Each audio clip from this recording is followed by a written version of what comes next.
আসসালামু আলাইকুম রাহমাতুল্লাহ। আশা করি আল্লাহর অশেষ রহমতে আপনি অনেক ভালো আছেন।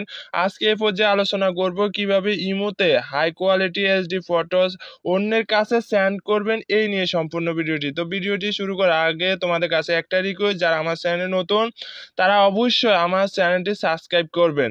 তো আমরা এখন ভিডিও শুরু করতেছি। তো ভিডিও শুরু করার জন্য সর্বপ্রথম তোমাদের মোবাইলে যে ইমো অ্যাপসটা আছে ওই অ্যাপসটা ওপেন করতে হবে। ইমো অ্যাপসটা ওপেন করার পর এরকম একটা ইন্টারফেস শো হবে। এখান থেকে তুমি তোমার প্রোফাইল আইকন বা তোমার ইমোর লোগো যেটা আছে ওই লোগোটাতে ক্লিক করবা। ইমোর লোগোটা হচ্ছে বাম পাশে কর্নারে, ওই লোগোটার উপরে ক্লিক করবা। ক্লিক করার পর এখানে এরকম একটা ইন্টারফেস শো হবে। এখান থেকে তুমি সরাসরি সেটিংস যে অপশনটা আছে, সেটিংস যে অপশনটা আছে এই সেটিংস অপশনটাতে তুমি ক্লিক করবা। ক্লিক করার পর এরকম একটা ইন্টারফেস শো হবে।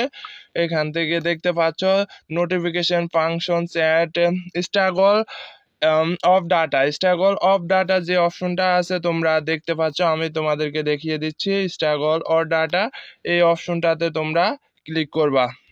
ক্লিক করার পর এরকম একটা ইন্টারফেস শো হবে। এখানে দেখতে পাচ্ছ নিচে যে অপশনটা আছে, নিচে যে অপশনটা ফটো কোয়ালিটি তোমাদেরকে দেখিয়ে দিচ্ছি। ফটো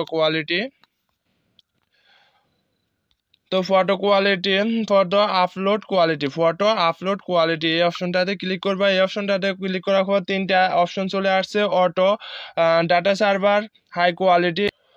তো তোমরা সরাসরি যে হাই কোয়ালিটি অপশনটা আছে এই হাই কোয়ালিটি অপশনটাতে ক্লিক করবা। হাই কোয়ালিটি অপশনটাতে ক্লিক করার পর তোমরা যদি এবার ফটো সেন্ড করো তাহলে অন্যের কাছে হাই কোয়ালিটি এইচডিতে ফটোটা সেন্ড হয়ে যাবে। তো ভিডিওটি যদি ভালো লাগে অবশ্যই একটা লাইক দিবা। তো আজকে এ পর্যন্ত, ভালো থাকবে, সুস্থ থাকবে, দেখা হবে অন্য ভিডিওতে।